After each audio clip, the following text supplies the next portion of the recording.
Hi friends, ನಿಮ್ಮೆಲ್ಲರಿಗೂ ಕೂಡ ನಿಮ್ಮದೇ ಆಗಿರ್ತಕ್ಕಂಥ ಯೂಟ್ಯೂಬ್ ಚಾನಲ್ ಸ್ಟಡಿ ವಿತ್ ಪರಶುರಾಮ್ಗೆ ಸ್ವಾಗತ ಅಂತ ಹೇಳ್ತಾ 8ನೇ ತರಗತಿ ಕನ್ನಡ ಭಾಗ 2ರ ಪಠ್ಯಪುಸ್ತಕದ 5ನೇ ಪದ್ಯಪಾಠ ಬಹುಮಾನ. ಸೊ ಈ ಬಹುಮಾನ ಪದ್ಯಪಾಠದ ಅಭ್ಯಾಸ ಪ್ರಶ್ನೋತ್ತರಗಳನ್ನು ನೋಡೋಣ. ವಿಡಿಯೋದ ಡಿಸ್ಕ್ರಿಪ್ಷನ್ ಬಾಕ್ಸ್ನಲ್ಲಿ ನಾನು ಏಡ್ದಲ್ಲಿ ಆಗಿರ್ತಕ್ಕಂಥ ಎಲ್ಲ ಸಬ್ಜೆಕ್ಟ್ಗಳ ಪ್ಲೇಲಿಸ್ಟ್ ಲಿಂಕ್ ಇದ್ದಾವೆ. ಸೊ ದಯಮಾಡಿ ಅವುಗಳನ್ನು ನೋಡಿ ಅಂತ ಹೇಳ್ತಾ ವಿಡಿಯೋನ ಲೈಕ್, ಶೇರ್ ಮತ್ತು ಸಬ್ಸ್ಕ್ರೈಬ್ ಮಾಡೋದನ್ನು ಮಾತ್ರ ಮರೆಯದಿರಿ. ಸೊ ಕಮೆಂಟ್ ಪಕ್ಕದಲ್ಲಿ ಹೈಪ್ ಇದೆ, ಹೈಪನ್ನು ಒತ್ತಿ ಇನ್ನಷ್ಟು ವಿಡಿಯೋವನ್ನು ಮೋಟಿವೇಟ್ ಮಾಡ್ಬೋದು. ಸೊ ನೋಡುವ ಅಭ್ಯಾಸ. ಮುಖ್ಯ ಪ್ರಶ್ನೆ ಅ. ಕೊಟ್ಟಿರೋ ಪ್ರಶ್ನೆಗಳಿಗೆ ಒಂದು ವಾಕ್ಯದಲ್ಲಿ ಉತ್ತರಿಸಿರಿ. ಮೊದಲ ಪ್ರಶ್ನೆ, ಜಗತ್ತು ಜುಮ್ ಎಂದುದು ಯಾವ ಧ್ವನಿಗೆ? ಉತ್ತರ, ಕೂಹು ಕೂಹು ಕೋಕಿಲವಾಣಿ ಧ್ವನಿಯನ್ನು ಕೇಳಿ ಜಗತ್ತು ಜುಮ್ ಎಂದಿತು. ಎರಡನೇ ಪ್ರಶ್ನೆ, ಕೋಗಿಲೆಯ ಕೂಗನ್ನು ಯಾವುದು ಮಾರ್ದನಿಸಿತು? ಕೋಗಿಲೆಯ ಕೂಗನ್ನು ನೀರವ ಪರ್ವತ ಕಾನನ ಶ್ರೇಣಿ ಮುದತಾಳಿ ಮಾರ್ದನಿಸಿತು. ಮೂರನೇ ಪ್ರಶ್ನೆ, ಗಾನವನ್ನು ಕೇಳಿದ ನೀಲಾಕಾಶ ಏನು ಮಾಡಿತು? ಗಾನವನ್ನು ಕೇಳಿದ ನೀಲಾಕಾಶ ಸುಮ್ಮನೆ ಮಾತನಾಡದೆ ಬಣ್ಣಿಸುತ್ತಿತ್ತು. ನಾಲ್ಕನೇ ಪ್ರಶ್ನೆ, ಕಣಿವೆಯಲ್ಲಿದ್ದ ಸರೋವರ ಕೋಗಿಲೆಯ ಗಾನಕ್ಕೆ ಹೇಗೆ ಪ್ರತಿಕ್ರಿಯೆ ಕೊಟ್ಟಿತು? ಉತ್ತರ, ಕಣಿವೆಯಲ್ಲಿದ್ದ ಸರೋವರ ಕೋಗಿಲೆಯ ಗಾನಕ್ಕೆ ತೆರೆಗಳ ಮೂಲಕ ಚಪ್ಪಾಳೆಯನ್ನು ತಟ್ಟಿತು. ಐದನೇ ಪ್ರಶ್ನೆ, ಕೋಗಿಲೆಯ ಕೂಗನ್ನು ಆಲಿಸಿದ ಮನುಷ್ಯ ಏನೆಂದು ಹೇಳಿದನು? ಉತ್ತರ, ಕೋಗಿಲೆಯ ಕೂಗನ್ನು ಆಲಿಸಿದ ಮನುಷ್ಯ ಮಲ್ಲೆಗಳಲ್ಲಿ ಉಲಿಯುವ ಓ ಕೋಗಿಲೆಯೇ, ಬಲು ಚಲಿವಿದೆ ನಿನ್ನೀ ಗಾನ. ಇಂಗ್ಲಿಷಿಗೆ ತರ್ಜುಮೆ ಮಾಡಿದರೆ ದೊರೆಯುವುದು ನೊಬೆಲ್ ಬಹುಮಾನ. ಅರಣ್ಯ ರೋದನ ಸುಮ್ಮನೆ ಹಾಡುವೆ, ಕೇಳುವವರು ಯಾರು ಇಲ್ಲಿ ಎಂದು ಹೇಳಿದನು. ಆರನೇ ಪ್ರಶ್ನೆ, ಮನುಷ್ಯನ ಮಾತಿಗೆ ಕೋಗಿಲೆ ಕೊಟ್ಟ ಉತ್ತರವೇನು? ಮನುಷ್ಯನ ಮಾತಿಗೆ ಕೋಗಿಲೆಯು ಕುಹು ಕುಹು ಎಂದು ಉತ್ತರ ಕೊಟ್ಟಿತು. ಮುಖ್ಯ ಪ್ರಶ್ನೆ ಆ. ಕೊಟ್ಟಿರೋ ಪ್ರಶ್ನೆಗಳನ್ನು 2-3 ವಾಕ್ಯಗಳಲ್ಲಿ ಉತ್ತರಗಳನ್ನು ಬರೀಬೇಕು. ಮೊದಲ ಪ್ರಶ್ನೆ, ಕೋಗಿಲೆಯ ಗಾನಕ್ಕೆ ಪ್ರಕೃತಿಯು ಹೇಗೆ ಸ್ಪಂದಿಸಿತು? ಉತ್ತರ, ಕೋಗಿಲೆಯ ಕುಹು ಕುಹು ಧ್ವನಿಯನ್ನು ಕೇಳಿ ಜಗವು ಜುಮ್ಮೆಂದಿತು. ಕೋಗಿಲೆಯ ಧ್ವನಿಯನ್ನು ಕೇಳಿ ನೀರವ ಪರ್ವತ ಕಾನನ ಶ್ರೇಣಿಯು ಮುದವನ್ನು ತಾಳಿ ಮರುದನಿ ಮಾಡಿತು. ಕೋಗಿಲೆಯ ಗಾನವನ್ನು ಕೇಳಿ ಗಗನವು ಸುಮ್ಮನೆ ಮಾತನಾಡದೆ ಬಣ್ಣಿಸುತ್ತಿತ್ತು. ಕಣಿವೆಯಲ್ಲಿದ್ದ ಸರೋವರ ಕೋಗಿಲೆಯ ಗಾನಕ್ಕೆ ತೆರೆಗಳ ಮೂಲಕ ಚಪ್ಪಾಳೆಯನ್ನು ತಟ್ಟಿತು. ಕೋಗಿಲೆಯು ತನ್ನ ಮಧುರವಾದ ಧ್ವನಿಗೆ ತನ್ನನ್ನು ತಾನೇ ಮರೆಯುತ್ತಾ ಕುಹು ಕುಹು ಎಂದು ಹಾಡಿತು. ಹೀಗೆ ಕೋಗಿಲೆಯ ಗಾನಕ್ಕೆ ಪ್ರಕೃತಿಯು ಸ್ಪಂದಿಸಿತು ಅಂತ ಬರೆದ್ರೆ ಸಾಕು. ಇನ್ನು ಕೋಗಿಲೆಯ ಗಾನವನ್ನು ಆಲಿಸಿ ನೊಂದು ಮನುಷ್ಯನು ಏನೆಂದನು ಅಂತ ಕೇಳಿದ್ದಾರೆ. ಸೊ ಕೋಗಿಲೆಯ ಗಾನವನ್ನು ಆಲಿಸಿ ನೊಂದ ಮನುಷ್ಯನು, ಹೇ ಕೋಗಿಲೆಯೇ, ಮಲೆಗಳ ನೀರವತೆಯಲ್ಲಿ ನಿನ್ನ ಗಾನವು ಎಷ್ಟೊಂದು ಮಧುರವಾಗಿದೆ. ನಿನ್ನ ಈ ಮಧುರವಾದ ಗಾನವನ್ನು ಇಂಗ್ಲಿಷ್ ಭಾಷೆಗೆ ಅನುವಾದ ಮಾಡಿದರೆ ನಿನಗೆ ನೊಬೆಲ್ ಬಹುಮಾನ ದೊರೆಯುತ್ತಿತ್ತು. ಆದರೆ ಕೋಗಿಲೆಯೇ, ನಿನ್ನ ಮಧುರ ಗಾನವು ಅರಣ್ಯ ರೋದನವಾಯಿತು. ನಿನ್ನ ಹಾಡನ್ನು ಇಲ್ಲಿ ಕೇಳುವವರು ಯಾರೂ ಇಲ್ಲ. ನಿನ್ನ ಮಧುರ ಗಾನವನ್ನು ಆಲಿಸಿ ಬಹುಮಾನ ಕೊಡುವವರು ಯಾರೂ ಇಲ್ಲ ಎಂದು ಹೇಳಿದನು. ಆದರೆ ಕುವೆಂಪು ಅವರು ರಚಿಸಿದ ಕನ್ನಡ ಕಾವ್ಯಗಳನ್ನು ಇಂಗ್ಲಿಷ್ ಭಾಷೆಗೆ ಅನುವಾದ ಮಾಡಿದರೆ ನೊಬೆಲ್ ಬಹುಮಾನ ದೊರೆಯುತ್ತಿತ್ತು ಎನ್ನುವುದು ಇಲ್ಲಿನ ಭಾವವಾಗಿದೆ. ಇನ್ನು ಮನುಷ್ಯನ ಮಾತಿಗೆ ಕೋಗಿಲೆಯು ಯಾವ ರೀತಿಯಲ್ಲಿ ಪ್ರತಿಕ್ರಿಯಿಸಿತು ಅಂತ ಕೇಳಿದ್ದಾರೆ. ಸೊ ಕೋಗಿಲೆಯ ಮಧುರವಾದ ಗಾನವನ್ನು ಕೇಳಿದ ಮನುಷ್ಯನು, ನೀನು ಇಂಗ್ಲಿಷ್ನಲ್ಲಿ ಹಾಡಿದರೆ ನಿನಗೆ ನೊಬೆಲ್ ಪ್ರಶಸ್ತಿ ಬರುತ್ತಿತ್ತು ಎಂದು ಹೇಳುತ್ತಾನೆ. ಆದರೆ ಆ ಮಾತಿಗೆ ಕೋಗಿಲೆಯು ಯಾವ ಪ್ರತಿಕ್ರಿಯೆಯನ್ನು ಕೊಡದೆ ಕುಹು ಕುಹು ಎಂದಷ್ಟೇ ಹೇಳುತ್ತದೆ. ಆದರೆ ಆ ಧ್ವನಿಯು ಇಡೀ ಪ್ರಕೃತಿಯಲ್ಲಿ ಒಂದು ಸಂಚಲನವನ್ನು ಸೃಷ್ಟಿಸುತ್ತದೆ. ಲೋಕದ ಟೀಕೆ ಟಿಪ್ಪಣಿಗಳಿಗೆ ನಾವು ತಲೆಕೆಡಿಸಿಕೊಳ್ಳಬಾರದು.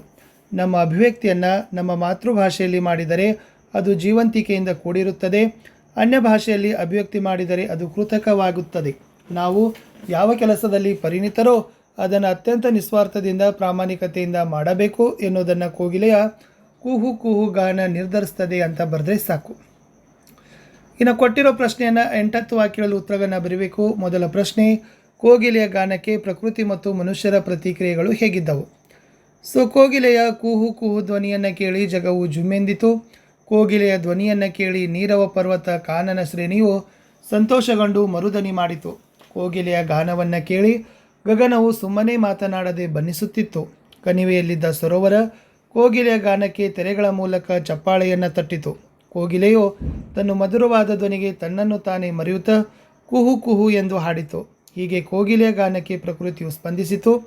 ಕೋಗಿಲೆಯ ಗಾನವನ್ನು ಆಲಿಸಿ ನೊಂದ ಮನುಷ್ಯನು, ಹೇ ಕೋಗಿಲೆಯೇ, ಮಲೆಗಳ ನೀರವತೆಯಲ್ಲಿ ನಿನ್ನ ಗಾನವು ಎಷ್ಟೊಂದು ಮಧುರವಾಗಿದೆ.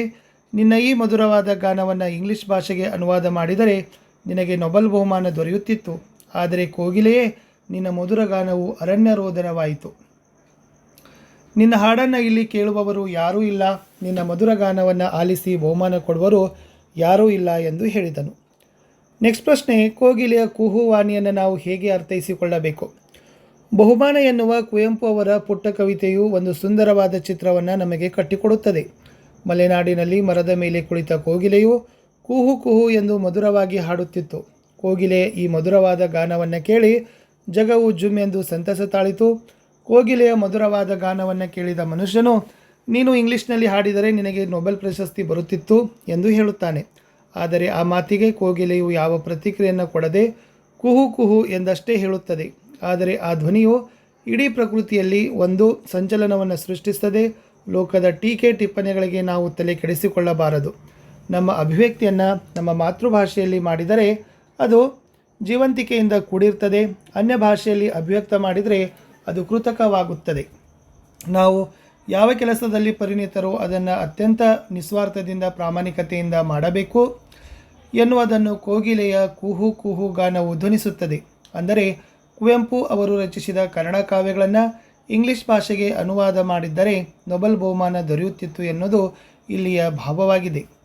ಇನ್ನು ಇದಲ್ಲಿರ್ತಕ್ಕಂಥದ್ದು ವಾಕ್ಯಗಳ ಸ್ವಾರಸ್ಯವನ್ನು ಬರೀಬೇಕು, ಸಂದರ್ಭ ಮತ್ತು ಸ್ವಾರಸ್ಯ. ಸೊ ಫಸ್ಟ್ ಇತ್ತು ಮರುದನಿಗೈದಿತು ಮುದತಾಳಿ ಅಂತ ಇದೆ. ಫಸ್ಟ್ ಆಯ್ಕೆ ಬರೀತೀರಿ. ಈ ವಾಕ್ಯವನ್ನು ಕುವೆಂಪು ರಚಿಸಿರುವ ನವಿಲು ಕವನ ಸಂಕಲನದಿಂದ ಆಯ್ದ ಬಹುಮಾನ ಎನ್ನುವ ಕವಿತೆಯಿಂದ ಆರಿಸಿಕೊಳ್ಳಲಾಗಿದೆ. ಸಂದರ್ಭ, ಅರಣ್ಯದಲ್ಲಿ ಮರದ ಮೇಲೆ ಕುಳಿತ ಕೋಗಿಲೆಯು ಕುಹು ಕುಹು ಎಂದು ಮಧುರವಾಗಿ ಹಾಡಿದಾಗ ಪ್ರಕೃತಿ ಸಂತಸದಿಂದ ಸಂಭ್ರಮಿಸಿತು ಎಂದು ಹೇಳೋ ಸಂದರ್ಭದಲ್ಲಿ ಕವಿಗಳು ಈ ಮಾತನ್ನು ಹೇಳ್ತಾರೆ. ಇನ್ನು ಇದರದ್ದು ಸ್ವಾರಸ್ಯ ಏನಿತ್ತಪ್ಪ ಅಂದ್ರೆ, ಕೋಗಿಲೆಯ ಕುಹು ಕುಹು ಎನ್ನುವ ಮಧುರವಾದ ಧ್ವನಿಯನ್ನು ನಿಶ್ಶಬ್ದವಾಗಿದ್ದ ಪರ್ವತ ಶ್ರೇಣಿಯು ಸಂತಸಗೊಂಡು ಪ್ರತಿಧ್ವನಿಯನ್ನು ಉಂಟು ಮಾಡಿತು ಎನ್ನುವುದು ಈ ಮಾತಿನ ಸ್ವಾರಸ್ಯವಾಗಿದೆ.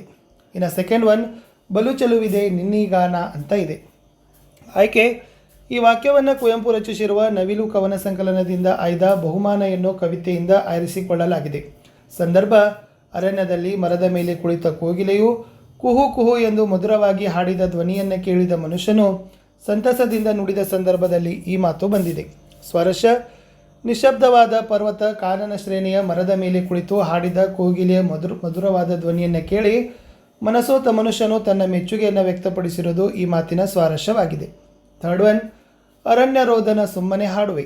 ಆಯ್ಕೆ, ಈ ವಾಕ್ಯವನ್ನು ಕುವೆಂಪು ರಚಿಸಿದ ನವೀನ ಕವನ ಸಂಕಲನದಿಂದ ಆಯ್ದ ಬಹುಮಾನ ಎನ್ನುವ ಕವಿತೆಯಿಂದ ಆರಿಸಲಾಗಿದೆ. ಸಂದರ್ಭ, ಅರಣ್ಯದಲ್ಲಿ ಮರದ ಮೇಲೆ ಕುಳಿತ ಕೋಗಿಲೆಯು ಕುಹು ಕುಹು ಎಂದು ಮಧುರವಾಗಿ ಹಾಡಿದ ಧ್ವನಿಯನ್ನು ಕೇಳಿದ ಮನುಷ್ಯನು ನೊಂದು ನುಡಿದ ಸಂದರ್ಭದಲ್ಲಿ ಈ ಮಾತು ಬಂದಿದೆ. ಸ್ವಾರಸ್ಯ, ಗಾನವನ್ನು ಕೇಳಿ ಮೆಚ್ಚುಗೆಯನ್ನು ವ್ಯಕ್ತಪಡಿಸುವವರು ಇಲ್ಲದ ಸ್ಥಳದಲ್ಲಿ ಹಾಡುವುದು ವ್ಯರ್ಥವಾದುದು ಎನ್ನುವುದು ಈ ಮಾತಿನ ಸ್ವಾರಸ್ಯವಾಗಿದೆ. ಫೋರ್ತ್ ಒನ್, ತಲ್ಲನಿಸಿತು ಜಗ ಜುಮ್ಮೆಂದು. ಎಸ್ ಆಯ್ಕೆ, ಈ ವಾಕ್ಯವನ್ನು ಕುವೆಂಪು ರಚಿಸಿರುವ ನವಿಲು ಕವನ ಸಂಕಲನದಿಂದ ಆಯ್ದ ಬಹುಮಾನ ಎನ್ನುವ ಕವಿತೆಯಿಂದ ಆರಿಸಲಾಗಿದೆ. ಸಂದರ್ಭ, ಕೋಗಿಲೆಯ ಮಧುರವಾದ ಧ್ವನಿಯನ್ನು ಕೇಳಿದ ಮನುಷ್ಯ, ನಿನ್ನ ಗಾನವನ್ನು ಇಂಗ್ಲಿಷ್ ಭಾಷೆಗೆ ಅನುವಾದ ಮಾಡಿದರೆ ನಿನಗೆ ನೊಬೆಲ್ ಬಹುಮಾನ ದೊರೆಯುತ್ತಿತ್ತು ಎಂದು ಹೇಳಿದ ಸಂದರ್ಭದಲ್ಲಿ ಈ ಮಾತು ಬಂದಿದೆ. ಸ್ವಾರಸ್ಯ, ಕೋಗಿಲೆಯು ಮನುಷ್ಯನ ಮಾತಿಗೆ ಯಾವ ಪ್ರತಿಕ್ರಿಯೆಯನ್ನು ಕೊಡದೆ ತನ್ನಷ್ಟಕ್ಕೆ ತಾನೇ ಕುಹು ಕುಹು ಎಂದು ಕೂಗೋದು, ಪ್ರಕೃತಿಯಲ್ಲಿ ಸಂಚಲನವನ್ನು ಸೃಷ್ಟಿಸೋದು ಈ ಮಾತಿನ ಸ್ವಾರಸ್ಯವಾಗಿದೆ. ವಂದಿಸಿ ಬರೆದಿದ್ದೀವಿ. ಪರ್ವತ ಮಾರ್ದನಿಸುತ್ತಿತ್ತು, ಸರೋವರ ಕೈಪರೆಯಿಕ್ಕಿತ್ತು, ವ್ಯಕ್ತಿ ಆಲಿಸುತ್ತಿದ್ದ, ಮಹಾಂಬರ ಬಣ್ಣಿಸುತ್ತಿತ್ತು, ಕೋಗಿಲೆ ಕೂಗುತ್ತಲಿತ್ತು. ಇಷ್ಟಿತ್ತು ಈ ಪ್ರಶ್ನೆ ಉತ್ತರ ಅಂತ ಹೇಳ್ತಾ ಸಿಗ್ತೀನಿ ಹೊಸ ವಿಡಿಯೋದಲ್ಲಿ. ಬಾಯ್.